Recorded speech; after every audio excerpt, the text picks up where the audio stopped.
Hi all. Today we have a great interview with ISHE President Kyle Cross. Kyle, how are you doing?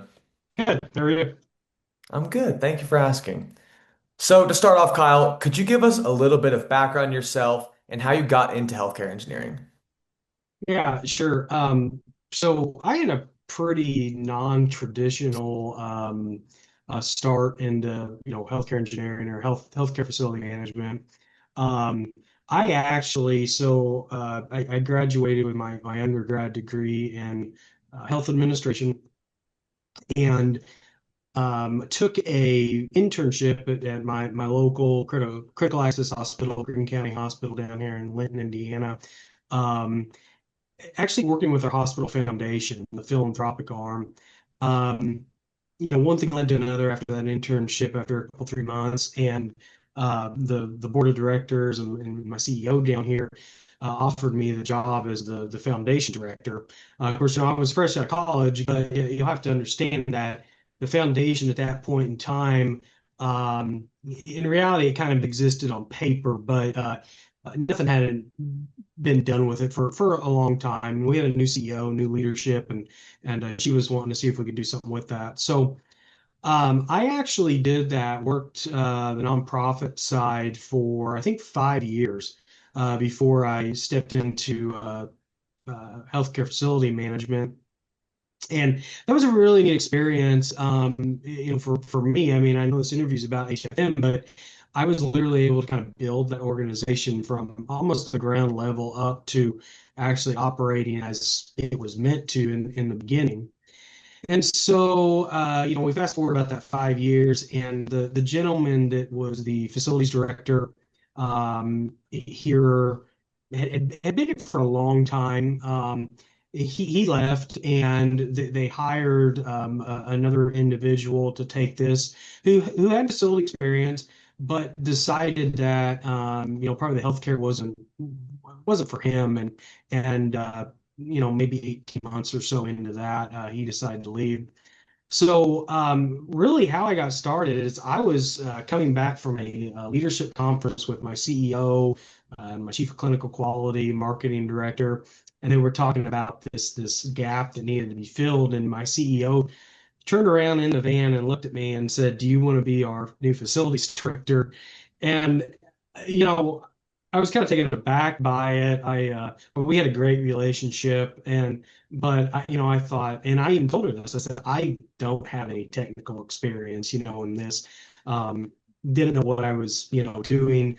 I thought, well, I grew up on a farm. Maybe that's going to help me or something. I didn't know. But after a while, uh, talked about it with my wife, prayed about it, and I was like, I want to take this challenge and see. And I knew that the department needed leadership, and that's what she told me when I said I don't have the technical experience. She said I don't need that experience. I need leadership. And the department, I mean, I worked with them. I mean, they did need some. So that's how I got started. And anyway, I had to start from the ground level. I mean, I knew nothing about healthcare facility management. Thankfully, had some employees here that had been working in the department for a while and was able to kind of get me up on my feet. Um, and I'm forever grateful to them for that. Uh, and one thing I want to say about that too is during that time, probably the first couple of years, I thought that I was alone, the lone wolf, and then we got into COVID, and I was having to deal with that, incident command, and gotten some supply chain stuff, and I was really learning everything from the beginning, and uh, it was a cool experience, but definitely non-traditional. Yeah, so you talk about that non-traditional background. And so now I'm curious with that non-traditional background and getting into facility management, how did you first get involved with ISHE? How did you hear about it? Were there people at your hospital that were members of ISHE? And why did you initially join? Yeah, so I mean, when I took the job, I had never heard of ISHE. I didn't know ISHE even existed, and it had been, I'd say, about 2 years into my role, and actually, a long time ISHE member, and so I found out then, past president, and now he's our ASHE Region 5 advisory board member, Don Page. had reached out to me. He sent me an email, copied another longtime issue member, Ron Shake, on that, who all of us, we're in a very rural part of the state. And, we're within, 30 to 45 minutes of each other, kind of down here by ourselves. So he reached out to me and just as an introduction. And that if I needed anything, he was there. Also that Ron could help me out. And then mentioned ISHE. And he, in the email had said it's a great organization. He was a past president, really helped him when he got started in healthcare facility management, to make the connections and learn. Um, I'll say that, initially I kind of blew it off. He, I was like, hey, no, thanks, that's great. And and I had reached out to him, not on a regular basis, but a little bit after that, if there was something come up. But again, I thought I'm still in this alone. I'm gonna figure this out. And I'd say probably 10 or 11 months after that, I was actually able to attend my first conference that ISHE helps lead, the Midwest Healthcare Engineering Conference up in Indianapolis. Finally, it was like, okay, I'm going to go up here. I'm going to see what this is all about, step out of my comfort zone, and uh, you know, see if this is worth pursuing. Being an issue member, I had paid for my membership at that point in time, but I wasn't utilizing the organization. Yeah, so you talk about Don Page reaching out, and obviously you've valued your time in ISHE. You're now the president of ISHE, and I know that you've mentioned in the past that joining ISHE is one of the best decisions of your career. Can you elaborate on how ISHE has been so impactful in your career and why you would encourage others to join? Yeah, absolutely. So we'll go back to that first Midwest conference in November of 22 is when that was.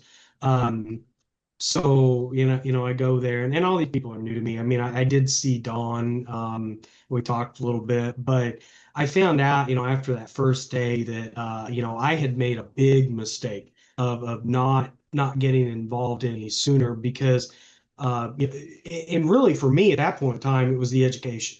There were things that, they were talking about it at all the sessions that I thought, man, I have been dealing with that and trying to figure this out for 2 years. And it was like, bang, the light bulb came on about that. And then, that was a couple 3-day conference and that just kind of grew. And I was so glad that I went. I was able to make a few more connections while I was there.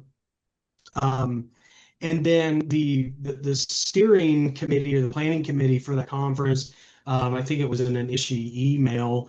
They were looking for people to help plan the conference, and I thought, okay, I'm going to get involved in this, and I decided to do that the following year because I found that it was such a help for me, the education that I had gained.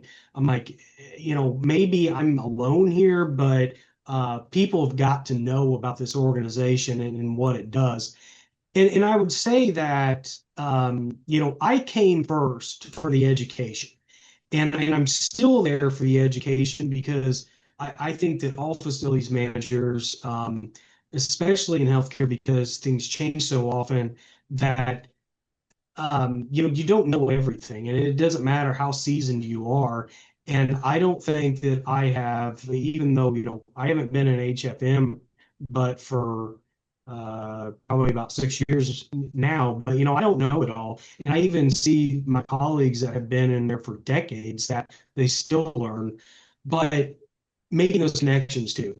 Um, I think to this day, the education's awesome, and I think we're doing some great things with this, offering education to the membership. But I made a lot of connections with people that I can shoot a quick text to or an email. Hey, how are you dealing with this? What have you heard about this? So then we can run safe and efficient facilities, right? And for me, I say now that's that's the biggest driver of getting involved, staying involved, and getting new members in. Like, come for the education, stay for the education, but also that networking.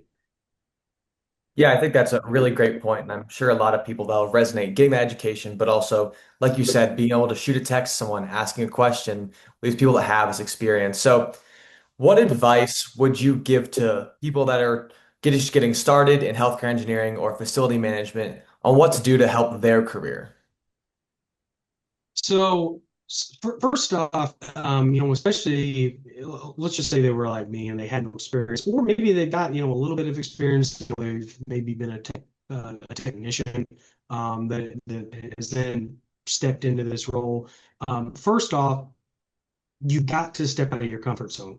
And that you are not in this by yourself. I mean, everything that I've just talked about, um, shows that, right? I mean, I know that I am a much more effective uh, healthcare facility management, leader than I was, 2 or 3 years ago because of the involvement with ISHE. So step out of your comfort zone, and by doing that, like, talk to people. If you know somebody that can help you make a connection, maybe it's at a conference or an issue tour or education event.